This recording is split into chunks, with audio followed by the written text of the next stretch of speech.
என்னாச்சு ஆதி? ஏதோ தப்பா இருக்கு சர்வேஷ். ஃபர்ஸ்ட் பூந்தமல்லி வர சொல்லிட்டு இப்போ மதுரவாயல் வர சொல்றான். அவன் பேசுறது சஸ்பீஷியஸா இருக்கு. ஒருவேளை நம்ம அவனை ட்ரேஸ் பண்ணிட்டு இருக்கோங்கிறத கண்டுபிடிச்சிட்டானோ? இல்ல சர்வேஷ், அது தெரிஞ்சிருந்தா அவன் வேற மாதிரி பேசியிருப்பான். அவன் கண்டிப்பா என்கிட்ட சண்டை போட்டு ஃபோனையும் கட் பண்ணியிருப்பான். என்னை காண்டாக்டே பண்ண ட்ரை பண்ணியிருக்க மாட்டான். இதுல வேற ஏதோ ஒன்று இருக்கு. அவன் பேசுனதை வச்சு பார்த்தா என்னை சுத்தலை விடுறதுக்கு பிளான் பண்ண மாதிரியே இருக்கு. இப்போ அவன் சொன்ன மாதிரி மதுரவாயில் போனா கூட என்ன அவன் வந்து மீட் பண்ண மாட்டான். மறுபடியும் வேற ஒரு இடத்துக்கு என்ன வர சொல்லுவான். இதெல்லாம் வச்சு பார்த்தா எனக்கு என்னமோ அவன் வீணா நேரத்தை கடத்துற மாதிரியே இருக்கு. இப்போ என்ன பண்ணலாம் ஆதி? பாரதியை கண்டுபிடிக்க நம்ம வேற வழியை தான் கண்டுபிடிக்கணும். இப்போ மதுரவாயில் போக வேணாம்னு சொல்றியா ஆதி? இல்ல சர்வேஷ், இப்போ என்னோட கார்ல நீ மதுரவாயில் போ. அவன் எப்படியும் வேற ஒரு இடத்துக்கு தான் வர சொல்லுவான். அப்ப பாரதியை தேடி நான் போறேன். பாரதி எங்க இருக்காங்கன்னே தெரியாது. அப்புறம் எப்படி ஆதி பாரதியை கண்டுபிடிக்க முடியும்? பாரதி வீட்டில இருந்து எதுக்காகவோ வெளியே போன டைம்ல தான் அவங்கள கிட்னாப் பண்ணியிருக்காங்க. இப்ப பாரதி எங்க போனாங்கன்னு விசாரிச்சா அவங்க எங்க போனாங்கன்னு ஏதாவது ஒரு க்ளூ கிடைக்கும். நான் அவங்களுக்கு ஃபோன் பண்றேன்.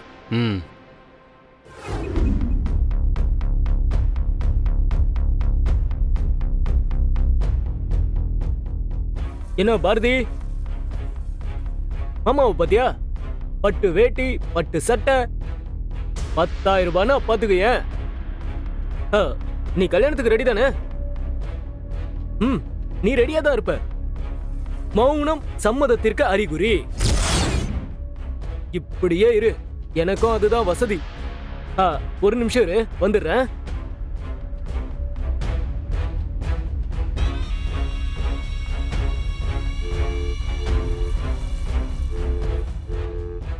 மேடம் வந்துட்டு இருக்கீங்களா?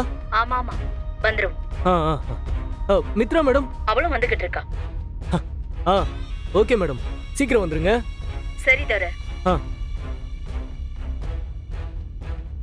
இவன் பேசுறத வச்சு பார்த்தா தோரா கண்டிப்பா போன்ல மித்ரா கிட்ட பேசல, வேற யாரோ ஒருத்தர் கிட்ட பேசிட்டு இருக்கான். அப்ப இது எல்லாத்துக்கும் பின்னாடி வேற யாரோ இருக்காங்க. அது யாருன்னு கண்டுபிடிச்சே ஆகணும்.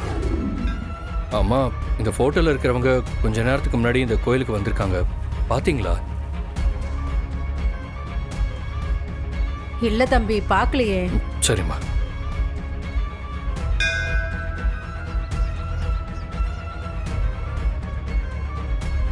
பூ வேணுமா தம்பி? என்ன பூ வேணும்பா?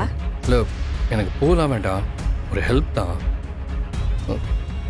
இந்த போட்டோல இருக்கிற பொண்ணை நீங்க பாத்திருக்கீங்களா?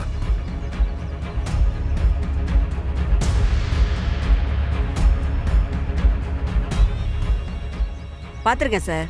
நம்ம கடையில தான் சாமிக்கு பூ வாங்கிட்டு போச்சு சார். என்னாச்சு சார், ஏதாவது பிரச்சனையா சார்? இல்ல, கோயிலுக்கு வந்தவங்க வீட்டுக்கு வரல, அதான் விசாரிச்சுட்டு போலான்னு வந்தேன். நீங்க அதுக்கப்புறம் அவங்கள பாத்தீங்களா? பார்த்தேன் சார். அவங்க கோயிலை விட்டு வெளில போகும்போது 4-5 பேர் ஒரு பொண்ணை துரத்திட்டு போனாங்க சார். அந்த பொண்ணு அதை பார்த்ததும் அவங்கள துரத்திட்டு போனாங்க சார். என்னம்மா சொல்றீங்க? அதுக்கப்புறமா அவங்க இங்க வந்தாங்களா? இல்ல சார், அதுக்கப்புறம் பார்க்கல சார். எந்த பக்கம் போனாங்க? இதோ இந்த பக்கம் தான் சார். தேங்க்ஸ்மா.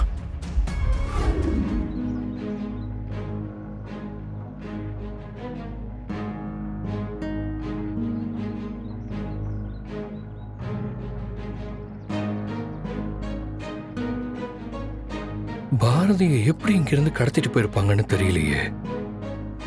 ஒரு இடத்துலயும் காணோம், சிசிடிவியும் சுத்தி இல்ல. எப்படி கண்டுபிடிக்கிறது?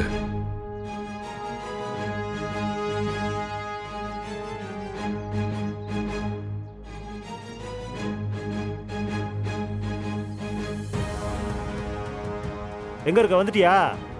வந்துட்டே இருக்கேன். அதுக்கு முன்னாடி பாரதி சேஃபா தான் இருக்காங்களான்னு எனக்கு தெரிஞ்சாகும். அதுக்கு இப்ப என்ன பண்ணணும்? வேணும்னா நீயே வந்து பாத்துக்க. இங்க பார், நான் வந்து பார்க்கறதெல்லாம் இருக்கட்டும், அதுக்கு முன்னாடி நான் பாரதி கிட்ட பேசணும். அதை நீ பண்ணலன்னு வச்சுக்கேன், நீங்க பாரதியை என்னமோ பண்ணிட்டீங்கன்னு நினைச்சு நான் என்கிட்ட இருக்கிற எல்லா ஆதாரத்தையும் கொண்டு போய் போலீஸ் ஸ்டேஷன்ல ஹேண்ட் ஓவர் பண்ணிடுவேன்.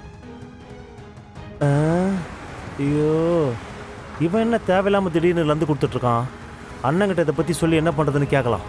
என்ன, நான் சொல்றது புரியலையா? பாரதி கிட்ட நான் பேசி ஆகணும். சரி சரி சரி சரி அப்படியே லைன்ல இரு லைன்ல இரு.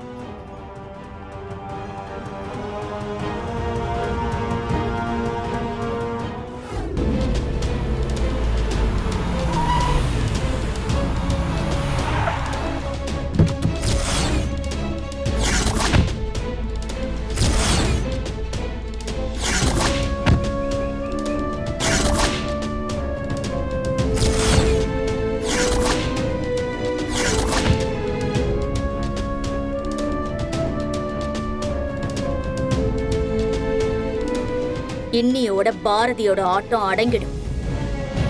துரை அவளை கல்யாணம் பண்ணிக்க போறதா எனக்கு ஒரு ஸ்வீட் சர்ப்ரைஸ் கொடுத்தான். எனக்கும் அதை பார்க்கணும் போல இருந்துச்சு. அதனாலதான் இந்த அவசர கல்யாணத்துக்கு ஆசீர்வாதம் பண்றதுக்கு நாம எல்லாரும் வந்திருக்கோம். வர வர அந்த பாரதியோட குடைச்சல் ரொம்ப அதிகமா தான் இருக்கு. அவளை எதுவுமே பண்ண முடியல. துரை பாரதி கழுத்துல தாலியை கட்டினா இப்படி ஆயிடுச்சேன்னு ஆதி நொறுங்கி போயிருவான். அப்புறம் அவ நம்ம வழியில குறுக்க வரவே மாட்டான். நீங்க நினைச்ச விஷயத்த எல்லாமே ஒவ்வொன்னா பண்ணி முடிச்சிடலாம். சரி, இதுல எந்த பில்டிங்? இந்த பில்டிங் தான் மேடம். வாங்க போலாம்.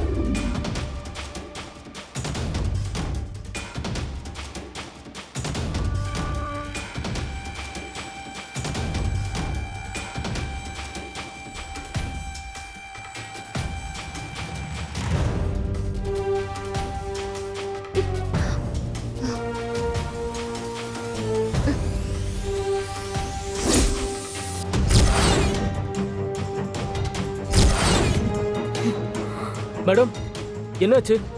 இல்ல, பாரதி என்ன பார்த்த மாதிரி தெரிஞ்சிச்சு. மேடம் அதுக்கு வாய்ப்பே இல்லை. இது ஒரு 2-வே மிரர். இதுல நீங்க பக்கத்து ரூம்ல நடக்கிற எல்லாத்தையுமே பார்க்கலாம்.